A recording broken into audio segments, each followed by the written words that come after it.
सीधे रुख करेंगे काशी का, जहां पर प्रधानमंत्री नरेंद्र मोदी नारी शक्ति वंदन अभिनंदन कार्यक्रम में मौजूद हैं, संबोधित कर रहे हैं। जुड़ी हुई है। विंध्यवासिनी देवी भी बनारस से बहुत दूर नहीं है। काशी नगरी देवी अहिल्याबाई होलकर के पुण्य कार्यों और प्रबंध कौशल की भी साक्षी रही है। इसलिए संसद में नारी शक्ति वंदन अधिनियम जैसा ऐतिहासिक कानून पास होने के बाद सबसे पहले काशी में आप सबके आशीर्वाद लेने आया हूं और ये मेरा सौभाग्य है कि इतनी बड़ी तादाद में आप हमें आशीर्वाद दे रहे हैं। संयोग से कुछ ही समय में दुर्गा पूजा का उत्सव भी शुरू होने वाला है। बनारस में जगह जगह दुर्गा पंडाल की तैयारी चल रही है। नारी शक्ति वंदन अधिनियम ने इस बार नवरात्रि के उत्साह को और भी कई गुना बढ़ा दिया है।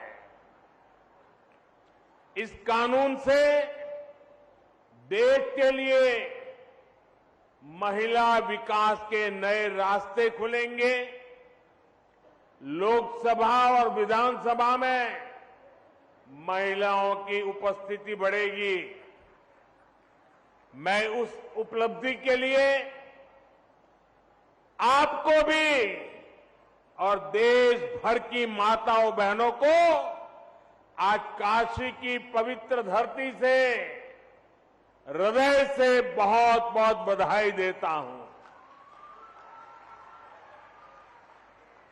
मेरे परिवारजनों, नारी का नेतृत्व बाकी दुनिया के लिए एक आधुनिक व्यवस्था हो सकती है, लेकिन हम तो महादेव से पहले मां पार्वती और गंगा को प्रणाम करने वाले लोग हैं। हमारी यही काशी रानी लक्ष्मीबाई जैसी वीरांगना की जन्मभूमि भी है। आजादी की लड़ाई में लक्ष्मीबाई जैसी वीरांगनाओं से लेकर आधुनिक भारत में मिशन चंद्रयान को लीड करने वाली महिला वैज्ञानिकों तक नारी नेतृत्व का सामर्थ्य क्या होता है, ये हमने हर कालखंड में साबित किया है। आप नारी शक्ति वंदन अधिनियम को ही लीजिए। 3 दशकों से ये कानून लटका हुआ था, लेकिन आज ये आपकी ही ताकत है कि सदन में, संसद के दोनों सदनों में ऐसी पार्टियों को इसका समर्थन में आना पड़ा जो पहले इसका भरपूर विरोध करते थकते नहीं थे।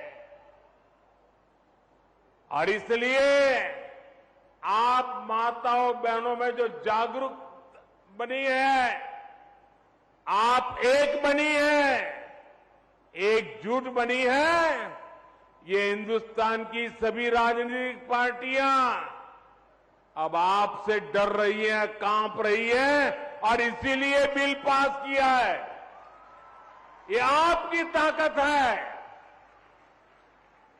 अब नारी शक्ति वंदन अधिनियम रिकॉर्ड वोटों से पारित हुआ है।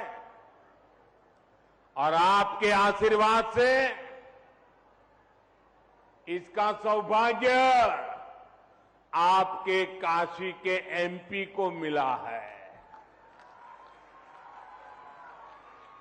मेरे परिवारजनों, बीते 9 वर्षों में हमने महिलाओं के पूरे जीवन को, उनके सपनों को केंद्र में रखकर काम किया है। अभी मंच पर जो माताएं बहनें मुझे आशीर्वाद देने आई थी, किसी को कैंसर में मदद पहुंच गई, किसी को किडनी की बीमारी थी, मदद पहुंच गई, किसी को घर मिल गया, किसी रेहड़ी पटरी वालों को बैंक से लोन मिल गया। वे इतने भाव विभोर थे कि माताओं बहनों के लिए जो काम हो रहा है वो देश की शक्ति बढ़ा रहा है। बनारस में 2,30,000 से ज्यादा महिलाओं को 2,30,000 से ज्यादा उज्ज्वला योजना का लाभ मिला है। उज्ज्वला योजना की लाभार्थी महिलाओं को अब प्रति सिलेंडर सरकार से 400 रुपये की सब्सिडी भी मिल रही है।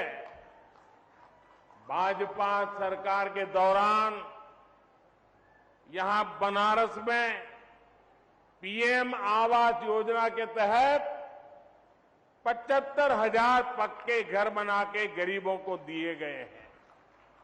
इनमें से ज्यादातर घर आप हमारी महिलाओं, माताओं, बहनों के नाम पर है। आप भी जानती हैं कि हमारे यहां महिलाओं के नाम संपत्ति रखने की परंपरा कम ही रही है। गाड़ी खरीदनी हो तो पुरुष के नाम, जमीन खरीदनी हो तो पुरुष के नाम, दुकान खरीदनी हो तो पुरुष का नाम, घर खरीदना हो पुरुष का नाम। हमारे यहां यही चला करता था, लेकिन मोदी ने आकर देश की माताओं, बहनों, बेटियों के नाम संपत्ति की परंपरा शुरू की है। हमने पीएम आवास योजना में महिलाओं के नाम भी घर देने का प्रावधान किया। इस वजह से आज काशी में भी हजारों महिलाओं के नाम अब घर की रजिस्ट्री हुई है। इससे परिवार में, समाज में उनकी अहमियत भी बढ़ी है। मेरे परिवारजनों, आज खेल के मैदान से लेकर राफेल उड़ाने तक हर जगह हमारी बेटियां कमाल कर रही है। जब महिलाओं को समान अवसर मिलते हैं तो विकास को कितनी गति मिलती है, हमारा बनारस इसका साक्षी है। हमने मुद्रा योजना शुरू की। बनारस में हजारों महिलाओं को मुद्रा योजना से लाभ मिला। यहां हैंडीक्राफ्ट का काम हो, सिल्क की कारीगरी हो या आचार बनाने जैसे गृह उद्योग हो, महिलाएं बड़ी संख्या में इनसे जुड़ी है। मुद्रा योजना के सहयोग से इन उद्योगों को नई ताकत मिली है। कितने ही छोटे बड़े उद्योगों जो बंद होने की कगार पर थे, आज उनके प्रोडक्ट देश दुनिया के बाजार में पहुंच रहे हैं।